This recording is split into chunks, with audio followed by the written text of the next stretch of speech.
Students, അപ്പോൾ national aptitude test in architecture അതായത് നാറ്റ 2025 registration start ചെയ്തിട്ടുണ്ട്. ഇന്ത്യൻ വിദ്യാഭ്യാസ മന്ത്രാലയത്തിൻ്റെ കീഴിലുള്ള കൗൺസിൽ ഓഫ് ആർക്കിടെക്ചറാണ് ഈ ഒരു എക്സാം കണ്ടക്ട് ചെയ്യുന്നത്. അപ്പോൾ ഈ ഒരു എക്സാമിൻ്റെ ഭാഗമായി നിങ്ങൾക്ക് ആർക്കിടെക്ചർ കോഴ്സുമായി ബന്ധപ്പെട്ട് ഇന്ത്യയിലെ വിവിധ സ്ഥാപനങ്ങളിൽ പഠിക്കുന്നതിനും അതുപോലെ തന്നെ കേരളത്തിൽ ആർക്കിടെക്ചർ കോഴ്സിന് ജോയിൻ ചെയ്യാൻ ആഗ്രഹിക്കുന്ന വിദ്യാർത്ഥികൾ നാറ്റ എക്സാം നിർബന്ധമായും എഴുതുകയും വേണം. അതോടൊപ്പം തന്നെ നിങ്ങൾ ടീമിന് രജിസ്റ്റർ ചെയ്യുകയും വേണം.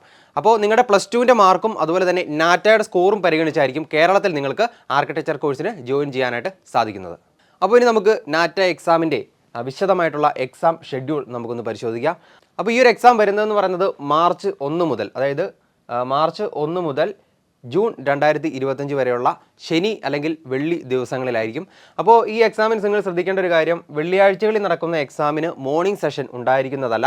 അതോടൊപ്പം തന്നെ ആ എക്സാമിന് ഈവനിങ് അതായത് ആഫ്റ്റർനൂൺ സെഷൻ ആയിരിക്കും ഉണ്ടായിരിക്കുന്നത്. 1:30 മുതൽ 4:30 വരെയായിരിക്കും വെള്ളിയാഴ്ചകളിലെ പരീക്ഷ നടക്കുന്നത്. 180 മിനിറ്റ് അല്ലെങ്കിൽ 3 മണിക്കൂറായിരിക്കും ഈ ഒരു എക്സാമിൻ്റെ ദൈർഘ്യം. അതോടൊപ്പം തന്നെ ഇനി ശനിയാഴ്ചയിലേക്ക് വരികയാണെങ്കിൽ 2 സെഷനുണ്ട്, മോർണിംഗ് സെഷനും ആഫ്റ്റർനൂൺ സെഷനുമുണ്ട്. മോർണിംഗ് സെഷൻ വരുന്നത് രാവിലെ 10 മണി മുതൽ 1 മണി വരെ ആയിരിക്കും. അതോടൊപ്പം തന്നെ ഉച്ച കഴിഞ്ഞുള്ള സെഷൻ വരുന്നത് 1:30 മുതൽ 4:30 വരെയും ആയിരിക്കും. അപ്പോൾ നാറ്റ 2025 എക്സാമിന് നിങ്ങൾക്ക് അപ്പിയർ ചെയ്യാൻ പറ്റുന്നത് ഒരു വർഷം 3 തവണയായിരിക്കും. മാക്സിമം നിങ്ങൾക്ക് 3 തവണ ഒരു വർഷം നിങ്ങൾക്ക് അറ്റംപ്റ്റ് ചെയ്യാനായിട്ട് സാധിക്കും. അപ്പോൾ ഇതിൻ്റെ സ്കോർ പരിഗണിക്കുന്നതെന്ന് പറയുന്നത് നിങ്ങൾ എഴുതിയ 3 എക്സാമിൻ്റെ ബെസ്റ്റ് സ്കോർ ഏതാണോ ആ സ്കോറായിരിക്കും നിങ്ങളുടെ അലോട്ട്മെൻറ്റ് പ്രൊസീജിയറിന് വേണ്ടി പരിഗണിക്കുന്നത്. ഇനി നിങ്ങൾ 2 എക്സാമാണ് എഴുതിയിട്ടുള്ളതെങ്കിൽ നിങ്ങൾക്ക് ആ 2 സ്കോറും പരിഗണിച്ചിട്ട് അതിൽ ബെസ്റ്റ് സ്കോർ ഏതാണോ അതായിരിക്കും നിങ്ങൾക്ക് അലോട്ട്മെൻറ്റിനായിട്ട് പരിഗണിക്കുന്നത്. അതോടൊപ്പം തന്നെ നിങ്ങൾ ഒരു എക്സാം മാത്രമേ എഴുതിയിട്ടുള്ളെങ്കിൽ സ്വാഭാവികമായിട്ടും ആ സ്കോർ മാത്രമായിരിക്കും എക്സാമിനായിട്ട് പരിഗണിക്കുക. അപ്പോൾ 2024 നിങ്ങൾ നാറ്റ എക്സാം എഴുതിയിട്ടുള്ള വിദ്യാർത്ഥികളാണെങ്കിൽ ഈ ഒരു കാര്യം നിങ്ങൾ വളരെ പ്രധാനപ്പെട്ട ഒരു കാര്യം നിങ്ങൾ ശ്രദ്ധിക്കേണ്ടതാണ്.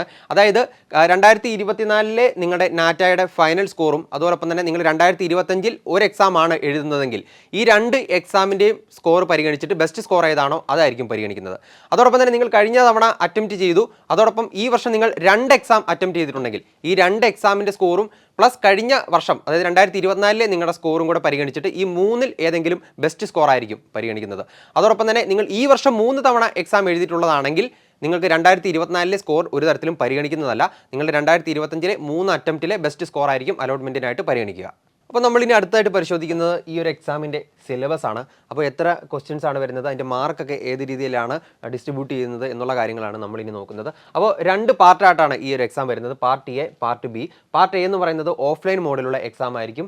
അതിന് 90 മിനിറ്റും അതുപോലെ തന്നെ 80 മാർക്കിൻ്റെ ക്വസ്റ്റ്യൻസും ആയിരിക്കും ഉണ്ടായിരിക്കുക. അതുപോലെ തന്നെ പാർട്ട് ബി വരുന്നത് കമ്പ്യൂട്ടർ ബേസ്ഡ് അഡാപ്റ്റീവ് ടെസ്റ്റ് ആണ്. അതും 90 മിനിറ്റ് എക്സാം ആയിരിക്കും. എന്നാൽ മാർക്ക് വരുന്നത് 120 മാർക്കാണ് വരുന്നത്. അപ്പോൾ പാർട്ട് എയിൽ വരുന്നത് എന്ന് പറയുന്നത് A1, A2, A3 എന്നിങ്ങനെ 3 വിഭാഗങ്ങളാണ്. അപ്പോൾ A1-ൽ വരുന്നത് കോമ്പോസിഷൻ ആൻഡ് കളർ 25 മാർക്കിൻ്റെയാണ്. അതോടൊപ്പം തന്നെ A2 വരുന്നത് സ്കെച്ചിങ് ആൻഡ് കോമ്പോസിഷൻ 25 മാർക്കിൻ്റെയാണ്. അതുപോലെ തന്നെ A3 വരുന്നത് 3D കോമ്പോസിഷനാണ്, അത് 30 മാർക്കിൻ്റെയാണ്. അങ്ങനെ 3 ക്വസ്റ്റ്യൻസ് ആണ് വരുന്നത് 80 മാർക്കിൻ്റെ. ഇനി പാർട്ട് ബിയിലേക്ക് വരികയാണെങ്കിൽ MCQ ആൻഡ് NCQ ക്വസ്റ്റ്യൻസ് ആണ് വരുന്നത്. അപ്പോൾ MCQ ക്വസ്റ്റ്യൻസ് എന്ന് പറയുന്നത് മൾട്ടി ചോയ്സ് ക്വസ്റ്റ്യൻസ് ആണ്. അതുപോലെ തന്നെ NCQ എന്ന് പറയുന്നത് നോ ചോയ്സ് ക്വസ്റ്റ്യൻസ് ആണ്. പാർട്ട് ബി വിഭാഗത്തിൽ വരുന്നത് B1, B2 എന്നിങ്ങനെ 2 ടൈപ്പ് ക്വസ്റ്റ്യൻസ് ആയിരിക്കും. അപ്പോൾ MCQ വരുന്നത് 42 ക്വസ്റ്റ്യൻസ് ആണ്. അതുപോലെ തന്നെ NCQ വരുന്നത് 8 ക്വസ്റ്റ്യൻസും ആയിരിക്കും. അപ്പോൾ ടോട്ടലായിട്ട് പാർട്ട് ബിയും പാർട്ട് എയും കൂടെ കൂട്ടി 200 മാർക്കിൻ്റെ ക്വസ്റ്റ്യൻസ് ആയിരിക്കും വരുന്നത്. 3 മണിക്കൂർ ദൈർഘ്യമുള്ള പരീക്ഷയായിരിക്കും നാറ്റ സംഘടിപ്പിക്കുന്നത്.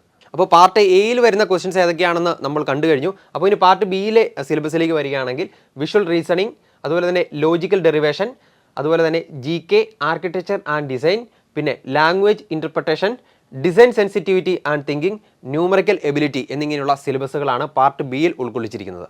അപ്പോൾ ഈ ഒരു എക്സാമിൻ്റെ ക്വാളിഫയിങ് ക്രൈറ്റീരിയ എന്താണെന്നാണ് നമ്മളിനി അടുത്തതായിട്ട് പരിശോധിക്കാൻ പോകുന്നത്. അപ്പോൾ ഇതിൽ 3 ക്രൈറ്റീരിയ നിങ്ങൾ നിർബന്ധമായിട്ടും പാലിച്ചിരിക്കണം. അപ്പോൾ അതിൽ ആദ്യത്തെ ക്രൈറ്റീരിയ എന്ന് പറയുന്നത് എയിൽ, അതായത് പാർട്ട് എയിൽ 20 മാർക്ക് നിങ്ങൾ സ്കോർ ചെയ്തിരിക്കണം, നിർബന്ധമായും സ്കോർ ചെയ്തിരിക്കണം. അതോടൊപ്പം തന്നെ 30 മാർക്ക് നിങ്ങൾ പാർട്ട് ബിയിലും നിർബന്ധമായിട്ടും സ്കോർ ചെയ്തിരിക്കണം. അപ്പോൾ മൂന്നാമത്തെ ക്രൈറ്റീരിയ എന്ന് പറയുന്നത് പാർട്ട് എയും പാർട്ട് ബിയും കൂടെ കൂട്ടി 70 മാർക്ക്, അതായത് 200-ൽ 70 മാർക്ക് നിങ്ങൾ നിർബന്ധമായിട്ടും നിങ്ങൾക്ക് സ്കോർ ചെയ്യാൻ സാധിച്ചിരിക്കണം.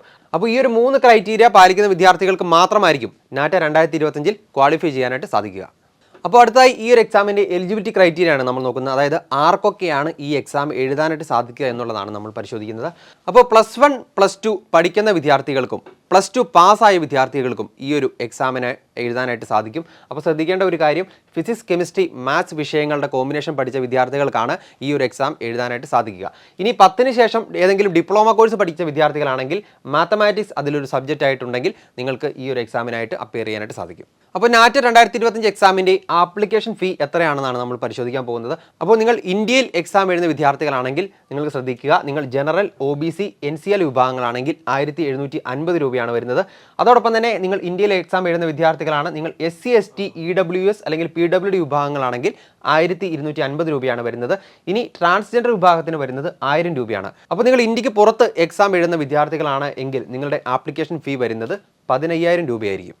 അപ്പോൾ നാറ്റ് 2025 എക്സാമിനായി അപ്ലൈ ചെയ്യുന്ന എല്ലാ വിദ്യാർത്ഥികൾക്കും അപ്പോയിൻമെൻറ്റ് കാർഡ് ലഭിക്കും. അപ്പോൾ ഈ ഒരു അപ്പോയിൻമെൻറ്റ് കാർഡിൽ എന്തൊക്കെയാണ് ഉണ്ടാവുക എന്ന് നമുക്ക് നോക്കാം. ടെസ്റ്റ് സെൻറ്റർ, ഏത് സെൻറ്ററിലാണോ നിങ്ങളുടെ എക്സാം നടക്കുന്നത് അതുണ്ടാവും. അതുപോലെ തന്നെ ഏത് സെഷനിലാണ് നിങ്ങളുടെ എക്സാം നടക്കുന്നത് ആ സെഷൻ ഉണ്ടാവും. അതോടൊപ്പം തന്നെ നിങ്ങളുടെ അപ്പോയിൻമെൻറ്റ് നമ്പറും ഉണ്ടായിരിക്കും. അപ്പോൾ ശ്രദ്ധിക്കേണ്ട ഒരു കാര്യം, നിങ്ങളിത് വെബ്സൈറ്റിൽ നിന്നും ഈ ഒരു അപ്പോയിൻമെൻറ്റ് കാർഡ് ഡൗൺലോഡ് ചെയ്തെടുക്കുകയും അതിൻ്റെ ഹാർഡ് കോപ്പി നിങ്ങൾ എക്സാമിനേഷൻ സെൻറ്റർ എവിടെയാണോ ആ എക്സാം സെൻറ്ററിൽ കൊണ്ടുപോവുകയും ചെയ്യണം. അപ്പോൾ ഈ ഒരു അഡ്മിറ്റ് കാർഡിനോടൊപ്പം തന്നെ നിങ്ങളുടെ ഒറിജിനൽ ഫോട്ടോ ഐഡൻറ്റിറ്റി കാർഡും ഉണ്ടാവണം. അത് നിങ്ങൾ ആപ്ലിക്കേഷൻ ഫോമിൽ കൊടുത്തിരിക്കുന്ന ID കാർഡ് ഏതാണോ ആ ഒരു ID കാർഡ് ആയിരിക്കും കൊണ്ടുപോകേണ്ടത്. വോട്ടർ ID കാർഡ് ആവാം, PAN card, Aadhaar, driving licence, passport ഉൾപ്പെടെയുള്ള ഒറിജിനൽ ഫോട്ടോ ID കാർഡ് ആയിരിക്കും നിങ്ങൾ അതിനകത്ത് കൊണ്ടുപോകാനായിട്ട് സാധിക്കുന്നത്. അതോടൊപ്പം തന്നെ അപ്പോയിൻമെൻറ്റ് കാർഡുമായി ബന്ധപ്പെട്ട് നിങ്ങൾ ശ്രദ്ധിക്കേണ്ട മറ്റൊരു കാര്യം, നാറ്റയുടെ റിസൾട്ട് പബ്ലിഷ് ചെയ്യുന്നത് വരെ ഈ ഒരു അപ്പോയിൻമെൻറ്റ് കാർഡ് ഭദ്രമായിട്ട് സൂക്ഷിച്ച് നിങ്ങളുടെ കയ്യിൽ തന്നെ ഉണ്ടായിരിക്കണം. അടുത്തായി നമ്മൾ അപ്പൻഡിക്സ് 1 ചില കാര്യങ്ങൾ പറയുന്നുണ്ട്. അപ്പോൾ ആ ഒരു കാര്യങ്ങൾ കൂടി പരിശോധിക്കാം. എക്സാം സെൻറ്ററിൽ എപ്പോഴാണ് റിപ്പോർട്ട് ചെയ്യേണ്ടത്, അതുപോലെ തന്നെ അതിൻ്റെ ടൈം ഷെഡ്യൂൾ ഏതൊക്കെ ടൈമിങ്ങിലാണെന്നുള്ളത് വളരെ വിശദമായി തന്നെ ഈ ഒരു അപ്പൻഡിക്സിൽ പറയുന്നുണ്ട്. അത് ഞാൻ എടുത്തു പറയുന്നില്ല, നിങ്ങൾക്കിത് പരിശോധിച്ച് കഴിഞ്ഞാൽ മനസ്സിലാവുന്നതായിരിക്കും. അപ്പോൾ അതോടൊപ്പം തന്നെ എക്സാം സെൻറ്ററിൽ എന്തൊക്കെ കാര്യങ്ങളാണ് നിങ്ങൾ കൊണ്ടുപോകേണ്ടത് എന്നത് ഒരിക്കൽ കൂടി ഇവിടെ കൊടുത്തിട്ടുണ്ട്. അപ്പോൾ നാറ്റ് 2025 ഒറിജിനൽ അപ്പോയിൻമെൻറ്റ് കാർഡ് ഡൗൺലോഡ് ചെയ്ത കാർഡ് നിങ്ങൾ കൊണ്ടുപോകണം. അതുപോലെ തന്നെ original proof of identity, original നിങ്ങളുടെ ഐഡൻറ്റിറ്റി പ്രൂഫും കൊണ്ടുവരണം. അത് നേരത്തെ ഞാൻ പറഞ്ഞതുപോലെ തന്നെ Aadhaar, passport, driving licence, voter ID തുടങ്ങിയ ID-കളായിരിക്കും നിങ്ങൾക്ക് കൊണ്ടുപോകാനായിട്ട് കഴിയുന്നത്. അതോടൊപ്പം തന്നെ മൂന്നാമത്തെ കാര്യം, ഏറ്റവും പ്രധാനപ്പെട്ട കാര്യമാണ് പെൻസിൽസ്, എറേഴ്സ്, ഡ്രൈ കളേഴ്സ്. അതോടൊപ്പം തന്നെ 15 സെൻറ്റിമീറ്റർ നീളമുള്ള സ്കെയിൽ നിങ്ങൾ നിർബന്ധമായിട്ടും എക്സാം ഹാളിൽ കൊണ്ടുപോകണം. അത് നിങ്ങൾക്ക് എക്സാം ഹാളിൽ നിന്നും ലഭിക്കുന്നതല്ല, നിങ്ങൾ തന്നെ കയ്യിൽ കരുതണം. അപ്പോൾ ഈ ഒരു ബ്രോഷറിൻ്റെ അവസാന ഘട്ടത്തിലേക്ക് വരുമ്പോൾ നിങ്ങളുടെ എക്സാം സെൻറ്ററുകൾ ഏതൊക്കെയാണെന്നാണ് നിങ്ങൾ ഇതിനകത്ത് കൊടുത്തിരിക്കുന്നത്. അപ്പോൾ ഇന്ത്യയുടെ വിവിധ ഭാഗങ്ങളിൽ എക്സാമിനേഷൻ സെൻറ്ററുകൾ ഉണ്ടാവും. അപ്പോൾ കേരളത്തിലെ എക്സാമിനേഷൻ സെൻറ്ററുകൾ വരുന്നത് ഇടുക്കി, എറണാകുളം, കോട്ടയം, കോഴിക്കോട്, മലപ്പുറം, പാലക്കാട്, തിരുവനന്തപുരം, കഴക്കൂട്ടം, തൃശ്ശൂർ എന്നിവിടങ്ങളിലായിരിക്കും. അപ്പോൾ ഈ ഒരു കാർഡിൽ എക്സാമിനേഷൻ സെൻറ്റർ എക്സാക്റ്റ് എവിടെയാണ് വരുന്നത് എന്നുള്ളത് നിങ്ങളുടെ അപ്പോയിൻമെൻറ്റ് കാർഡിലൂടെ ആയിരിക്കും നിങ്ങൾക്ക് നോക്കാനായിട്ട് സാധിക്കുന്നത്. അപ്പോൾ ഈ ഒരു ബ്രോഷറിൻ്റെ ഏറ്റവും അവസാന ഭാഗത്തേക്ക് വരുമ്പോൾ നിങ്ങൾക്ക് കാണാനായിട്ട് സാധിക്കുന്നത് എക്സാമിനേഷൻ സെൻറ്ററിൽ ഇന്ത്യക്ക് പുറത്ത് വരുന്നത് ദുബായിലാണ്. അപ്പോൾ നിലവിൽ ദുബായിലായിരിക്കും ഇന്ത്യക്ക് പുറത്തുള്ള ഇൻ്റർനാഷണൽ എക്സാമിനേഷൻ സെൻറ്റർ വരുന്നത്. അപ്പോൾ നാറ്റ് 2025 എക്സാമിൻ്റെ വളരെ പ്രധാനപ്പെട്ട ചില കാര്യങ്ങളാണ് നമ്മളിപ്പോൾ ബ്രോഷറിലൂടെ പരിശോധിച്ചത്.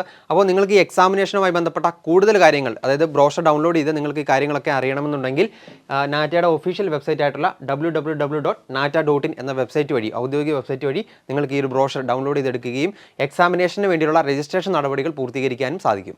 അപ്പോൾ 2025 നാറ്റ എക്സാമിനേഷൻ എഴുതാൻ തയ്യാറെടുക്കുന്ന മുഴുവൻ വിദ്യാർത്ഥികൾക്കും all the best. Brilliant Study Center, India's #1 coaching center for NEET and JEE.